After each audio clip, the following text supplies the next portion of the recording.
Okay, let's start. Before I start the material of today's tutorial, I want to do, it's going to be a very easy one, very simple, just to recall the definitions and practice them a little bit so we're prepared for next week.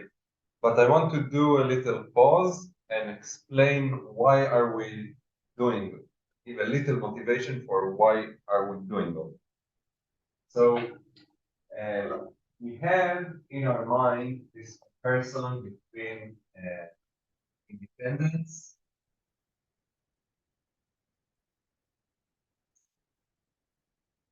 and freeness. So we had our classic notion of independent random variables, or what we call in this course tensor independent, and here we had free independent. And we saw that there are different definitions for different rules for calculating the joint moments. But if we zoom out a little bit more, we recall that if we have, let's say, x and y independent random variables, and they are each distributed according to, let's say, distributions ux and uy, sometimes just knowing that they're independent doesn't match all our requirements, and we want to calculate stuff with these random variables. And a typical thing we want to do is calculate x plus 1, for example, as a new random variable. And for doing it, you don't need just specific moments. You need some general formula for understanding what would be, let's say, u of z. To understand how it looks like, if you want to know what are the possible values, what's the expectations. Expectation is easy. Other, and there are rules that help you calculate the distribution. For example, we know that there exist several transforms of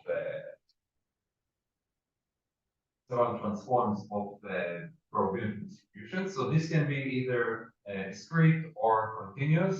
It doesn't really matter in this sense. And we can use something that's called either the Fourier transform or the moment generating function.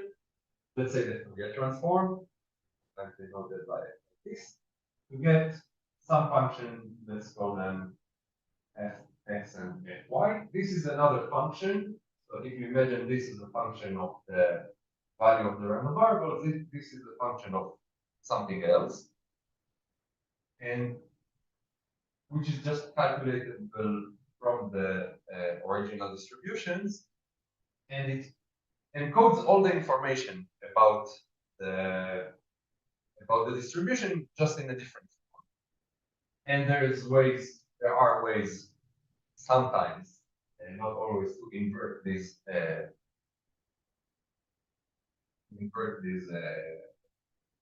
transforms. And for example, if you calculate the Fourier transforms of these, and what you're interested in is what is the probability distribution uz, you can think of, well, I can't calculate it directly, but I do know that if these two variables are independent, I can say that whatever this f of z is, it equals f of x times f of y. Okay, I'm pretty sure this all this way with the Fourier transform. I may miss here some. I think it's this way. Maybe sometimes you take the logarithm size and then get plus, and then it corresponds to this one. So there are, let's say, tricks to calculate the Fourier transform of the variable you care about from the Fourier transform of the original ones, assuming they are independent. Okay, and here we can apply the inverse transform. Like this, and I think let's get the So it's not enough to just know what's the rule for the moments. You need to do something more general that enables you to calculate things like sum of two variables, and then you need other rules for, let's say, maybe the product, x, or even the commutator x, y, minus y, x. You need different rules and different tricks. Using that enables you to calculate. Now, and sometimes we call this thing a convolution, right? Because you want to know the value that you want, you need to integrate on both with this. We want to have rule frees. So we have random variables A and B that we know that are free and have probability distributions in the analytic sense, mu A and mu B. Then we want to have a similar rule and prove that it's correct. And in order to get there, you know,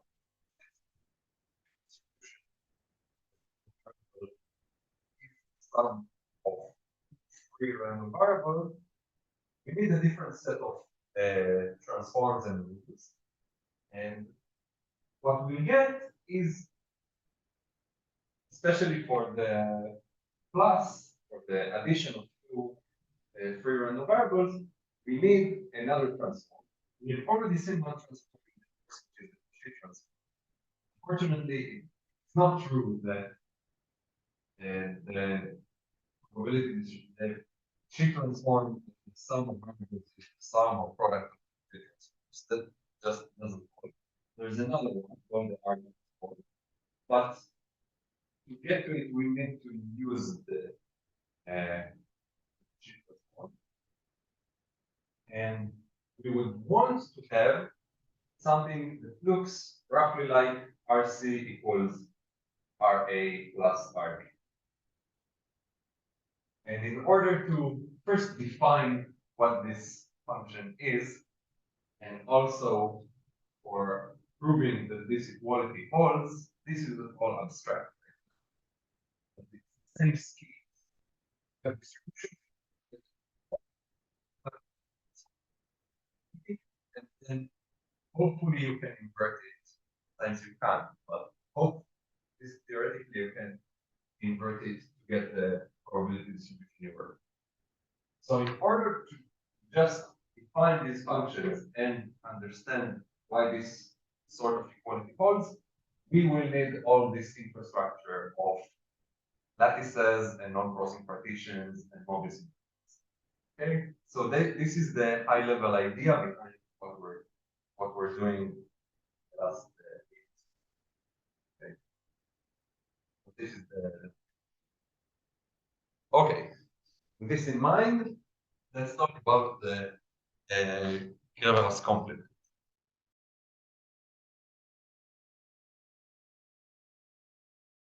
So let's start with a few examples. I'll going pi here, let's say in the non-crossing partitions over 5 elements. And here I'll write the Kreweras complement like the table. So let's draw some of them early. Let's start with the simplest one. Partition, it has one part.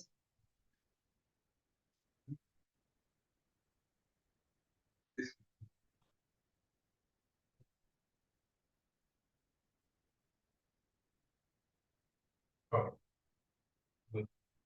slightly more interesting.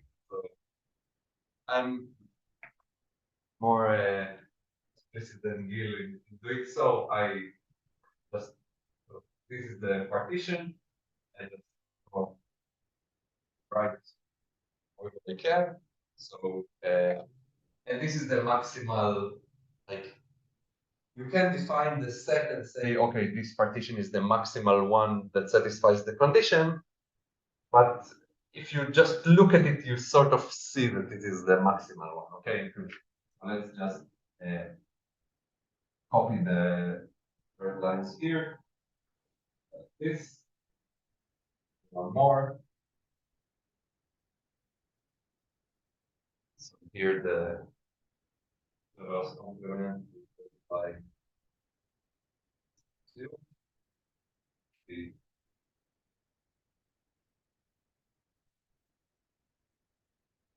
Okay. I hope the definition is here to it's easier to see as a picture than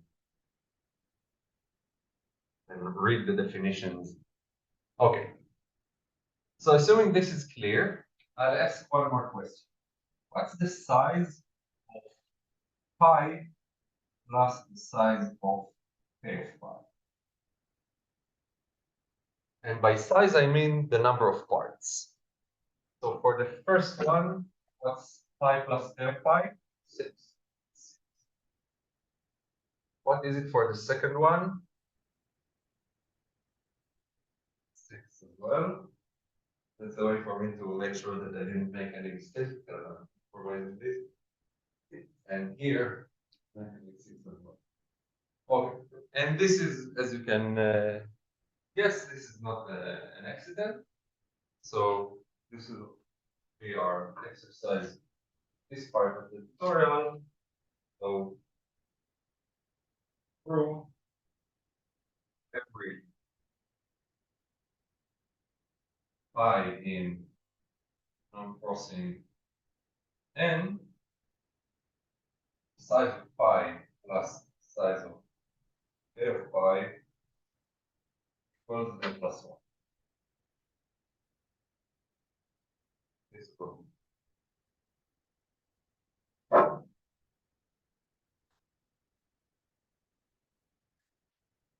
Any ideas how to start? What do we have that we can use that we've seen in the lecture maybe? Going to be proof by drawing? No drawing, no.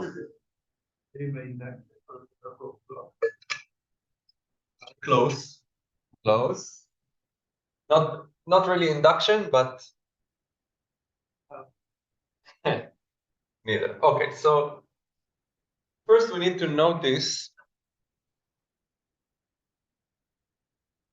that for every pi, I can write down a sequence of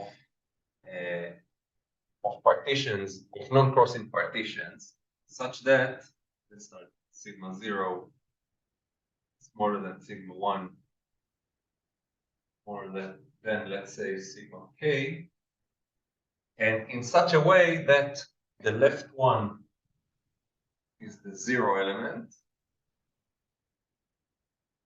and the right one is pi.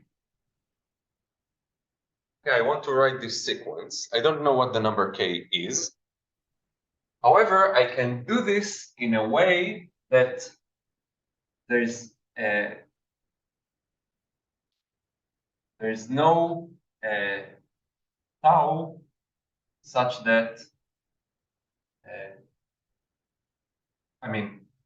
such that tau is greater than sigma I and smaller than sigma I plus 1. You just have to keep me. Yes, so and I did it right here, strict inequalities, but it's so yeah, it doesn't. I can have redundant steps here, but I want it to be in such a way that every sigma I plus 1 covers sigma I. It covers in a sense, in this sense. Okay, it has a name. It's this is a chain of partitions and it's saturated. Okay, it's saturated in the sense that no such taus exist. Okay, it's pretty clear that such a sequence exists, right? This is in particular for, this is not generally for lattices, this is non-crossing, but yeah, I think it should be, yeah. But anyway, we're talking about non-crossing partitions here. And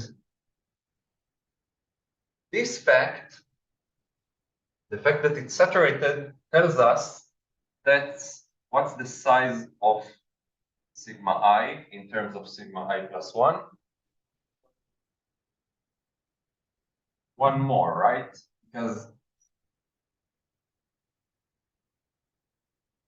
Because this one refines this one. You take one block and you split it, and that's it. Let's assume they're not equal. Yes, if they're not equal, right? So let's assume strict inequalities. Right, thank you.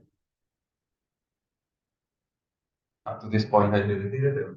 Now I do. Okay, you take one block and you split it. So the size of the block is, the number of blocks is one more. Okay. Now, what do I know about the Kreweras complement? I know that this function k is an anti-isomorphism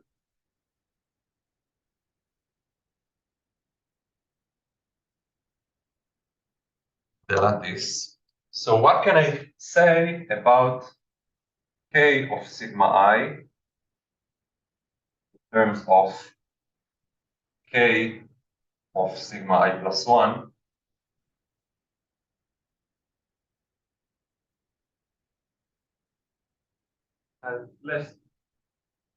Yes, it has to be, because it is an anti-isomorphism, it has to have just the inverse structure. Okay? So for that reason, this will have one block less than this one. Now, if you sum those two equations, what you'll get is that the size sigma I plus size of k of sigma I is independent of I.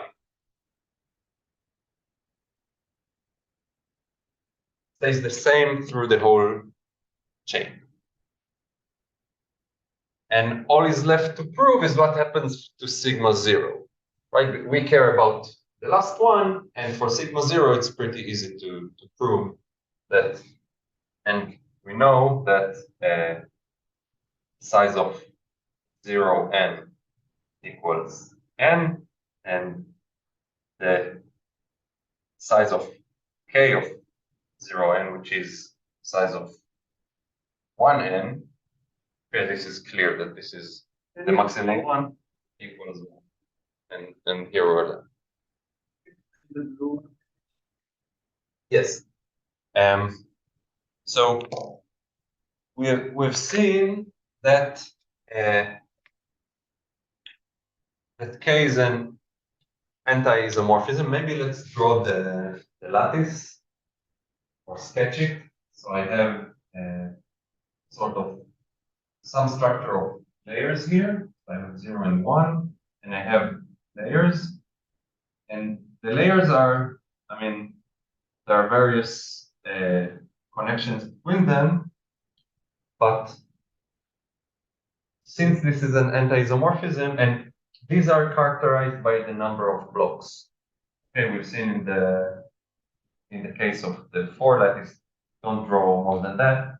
Then you have like you have 4 blocks, 3 blocks, 2 blocks, and 1 block. So if you have an anti-isomorphism, it has to like maintain this structure, either reversed. So the number of blocks just changes by 1. Okay. So it doesn't really matter what k is. I don't need to do any induction on it. This is just like a quantity that is preserved. Okay. And this is the end of the first. Okay. Any questions about the Kreweras complement? It's surprisingly necessary in the proofs of things of that sort in probability.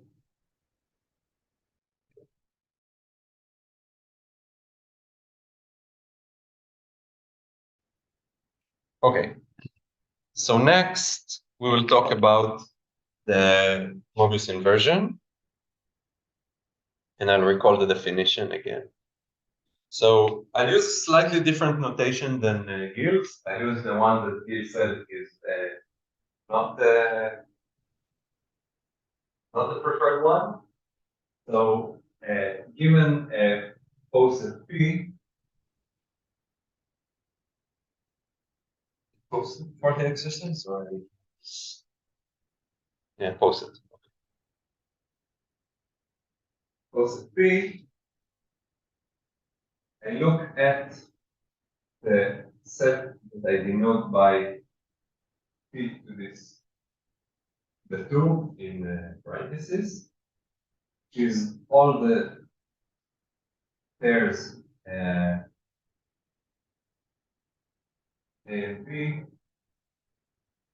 such that A and B are in P, and A is small or equal according to P, and then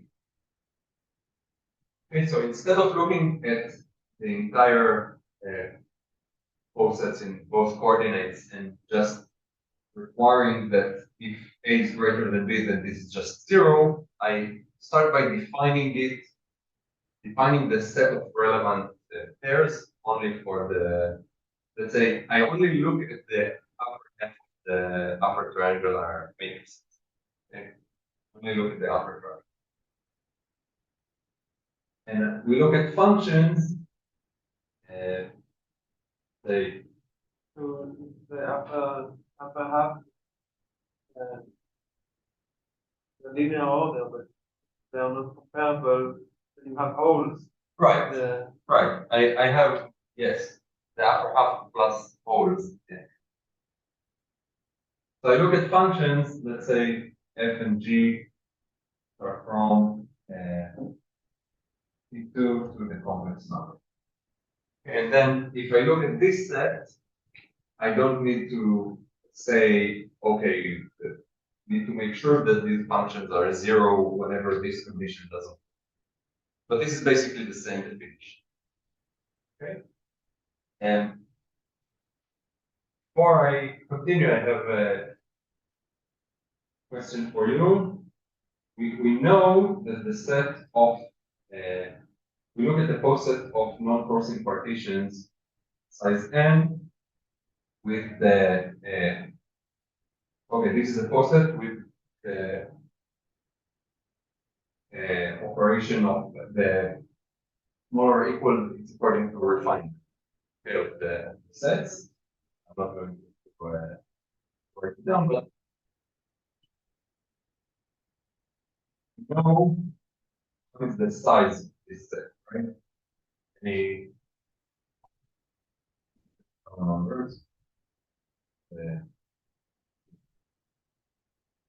Now, any guesses or ideas what is the size of NCN 2, the number of sets, the number of pairs set of partitions such that one is greater than other? Just the one guess. So it will be so this is couple of numbers in our notation, which is like there are 2 standards, but this would couple of numbers are number 2. So this would be 3, and like you can extend it to longer chains. So if it's the more elements you have in the chain, the number goes up. But I thought putting it in hindsight, maybe I should have instead of the other one, but already too late for that. Okay, and now we need to define and talk about the Mobius inversion. So first we need to define a function, 2 functions, the delta function, which is just delta from into the complex numbers, and okay, we have delta and zeta. I hope I'm writing it appropriately. And zeta is just zeta of AB equals 1 for every A and B in the set. Okay, again, I don't need to say the zeros because I define it this way. And delta of AB is, I can write this thing, right? But it's not very informative because it's the same thing, but it's it equals 1 if A and B are the same and 0 other.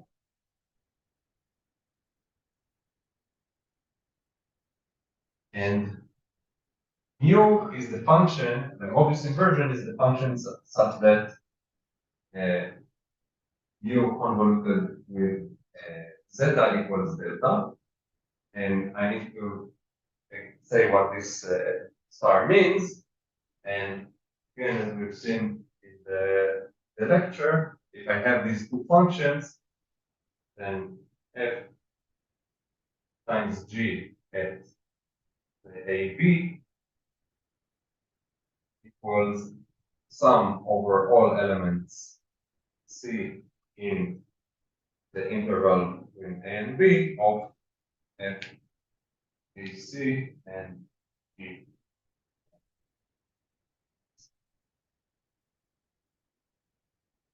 And this is well defined. Okay, so let's calculate the Mobius inversion function for several posets. Let's start with the most simple one, which is, I think you mentioned it as well, set of, I have elements, say A, B, and C. So A and B are incomparable, and they're both more than C. Okay. So we know how these functions look like, and here actually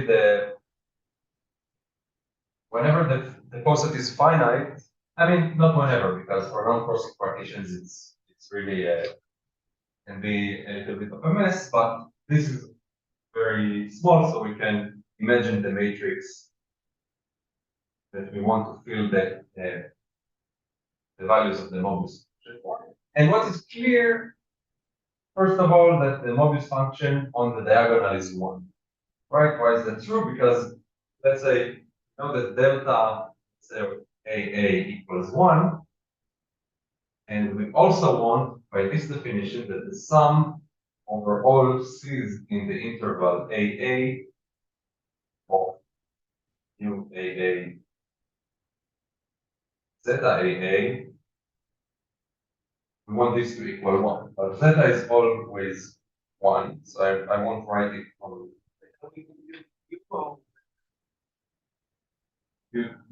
zeta is always 1.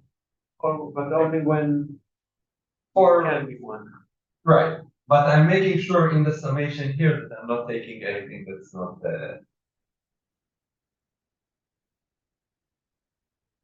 and okay, I should have written here C almost.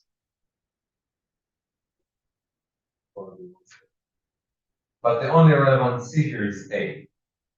Okay, so it's clear that there's only one summand that is equal. So I can write 1 on the diagonal. And again, these ones are incomparable. So I can write here 0. And now let's think of, let's say AC for this entry. This should equal 0. And here I sum over all, but now the letter C is not true, let's make D the interval AC mu AD, and that's it. Right, I'm not writing this anymore. And we have already calculated mu of AA. So this means that right here, mu of AA, which we already know is 1, plus mu of AC. So this is sort of the induction or the recursive way we talked about in class today, this is the simplest case. We've started with the diagonal, we already know that this is 1, so this has to be minus. Okay. And the other entry is similar. Okay, so this is the matrix representing the Mobius function for this post. Let's do one that is tiny bit more interesting. Then we'll do something more fun. So this was post 1.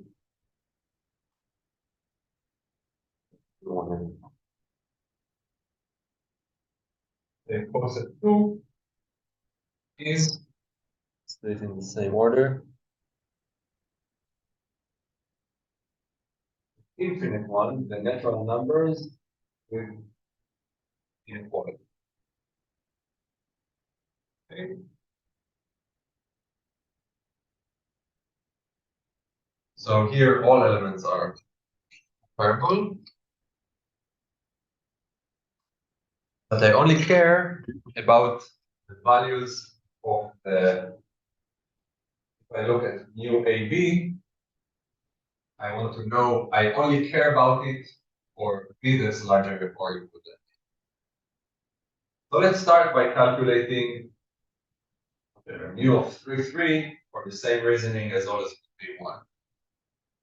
And now if we do the inductive step that you talked about, the next thing we need to look at is what's mu of 3 for. And for the same reasoning, it's going to be minus. Right? This is exactly the same as in here. And now what happens for mu of 3 and 5? I do the same thing, and now I'm already set. Like there will be in this summation, there will be 3 summations. And like the third one has to be 0. I have nothing else to do. And this will hold true for any k that's larger than 4.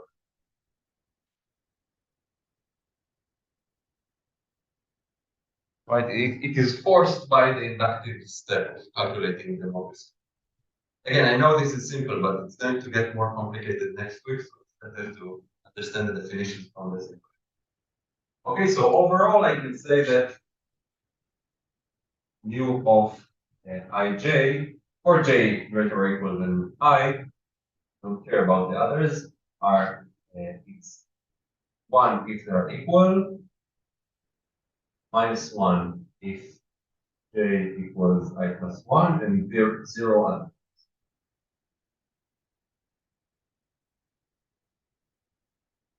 Okay. Oh, so that's what we saw about the G is the sum of F and then. Yes. So what does it mean?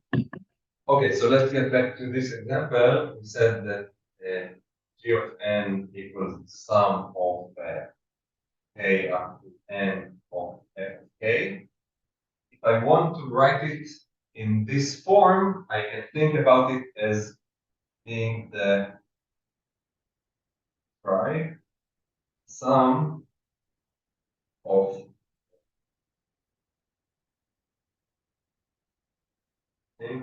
yeah, so it's sort of I need sum from okay, here I have the natural numbers. So let's say easier than what the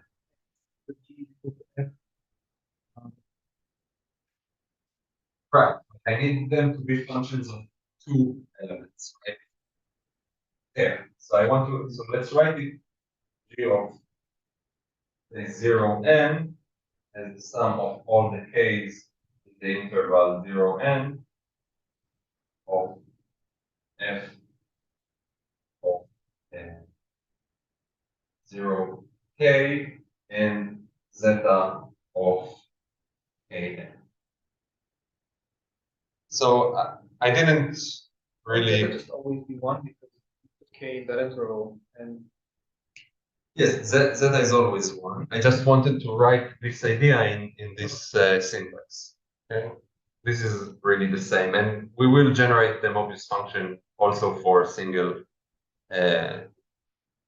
entry functions in similar manner. But this is the same idea. Okay, let's make this example tiny bit more interesting. So we solved the first one. And now let's get our third coset, b n squared, and I have the smaller equal entry wise. So it's like the Cartesian product of the cosets as it is found.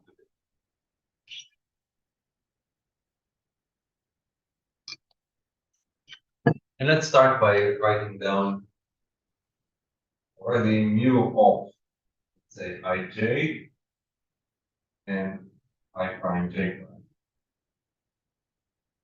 And what we already know is that if they are equal, I equals I prime, j equals j prime, then it's always this. Now we need to choose what direction do we do the first step. Right? Like 3 and 4, I have two options, but the solution is going to be the same either way we go, right? I can look at mu of, let's say, AB and A plus 1 B, or at A B plus 1, the restriction that it is forced to be minus 1 in each of them. Okay, so it will be minus 1 in the case that either I equals I prime and j prime equals j plus 1, or the other way around. But it's more interesting to ask what's AB, u of AB, and A plus 1, B plus 1.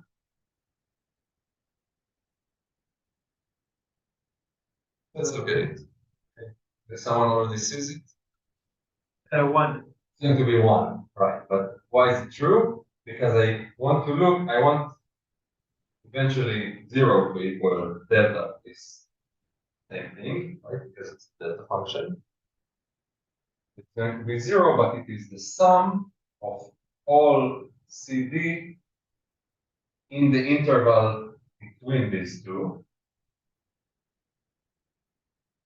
And these are exactly the three we have already calculated and the new. Let's write it down. It's going to be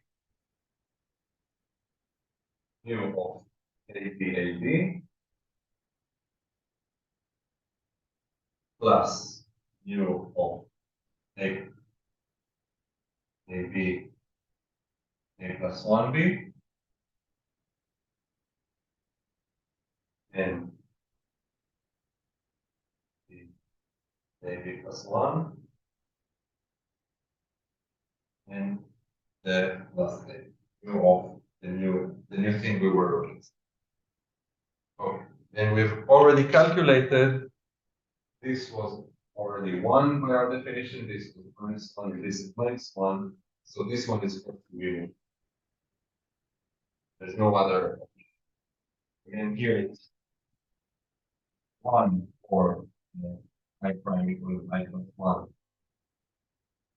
Prime j plus 1. 1 minus 1 again. And for similarity, 4 would be 0, 1.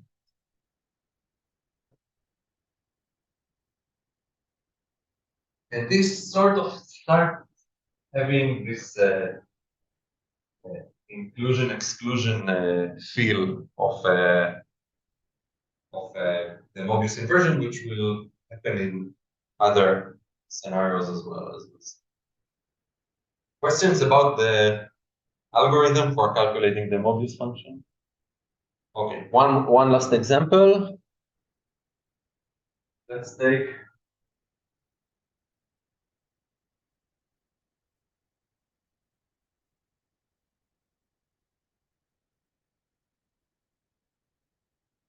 and X be a finite set. And we look at the poset P4, which is all the subsets of X, X, and inclusion.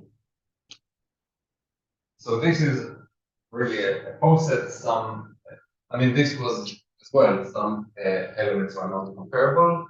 Here as well, regards to inclusion, some sets are comparable to.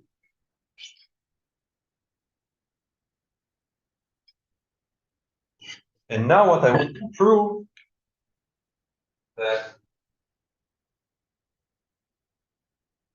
So what do I care about? I only need to care about sets S and T. S and T are subsets of X. I only care about pairs such that S is contained in T. Otherwise, they're incomparable to each other, so it's not there. Okay. And what I want to prove is that this equals a similar this thing, but more explicit to -1 to the size of T minus X. Okay, and I'll prove it by induction. Make sure I'm not off by 1 here. No, if they're this, I can't see because if this is the empty set, meaning that they're the same, it would be 1. Okay, that one I know. Okay. So for doing so, by the definition of the convolution, I need to look at the sublattice of the interval between S and T. And clearly this one is isomorphic to the empty set and T minus S, right?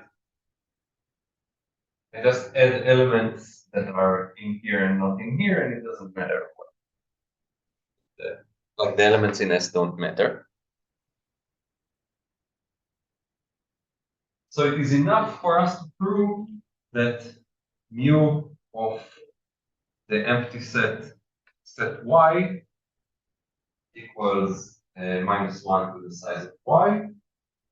And we'll do this by induction on the size n of set Y.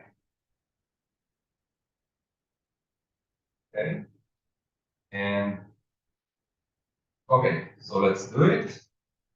Just recall the details. Okay. So what is this thing? By definition,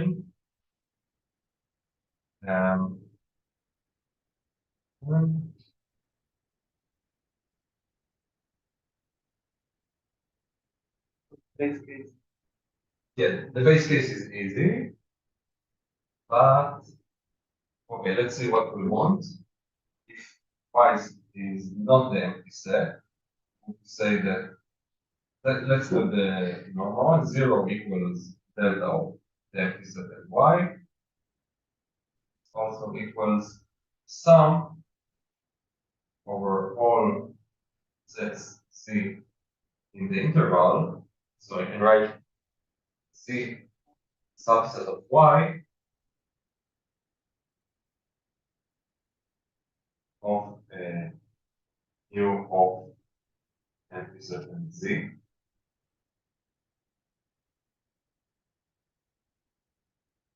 Here you have the term that you want, u of y. And then I can apply the induction hypothesis. So I have mu of the empty set and Y plus sum over all proper subsets of Y of mu of Y. And now I can, since these are smaller sets, I can apply the induction hypothesis. So what do I get for this term? I have sum of the sizes from I equals 0 to n minus 1, how many sets such sets exist, and choose I times minus 1.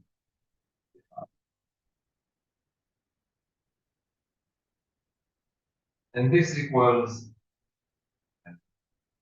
the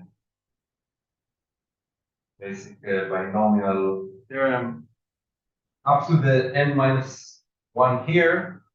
If the n was written here, this would be true, right? But since it is here, I need to subtract this. We and choose n 1 to the. This one is 0, so this equals the term.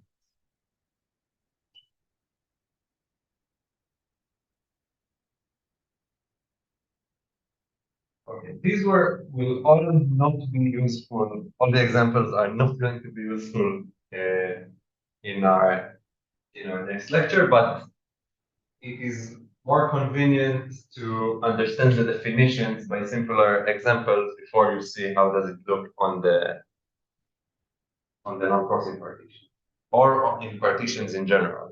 So questions?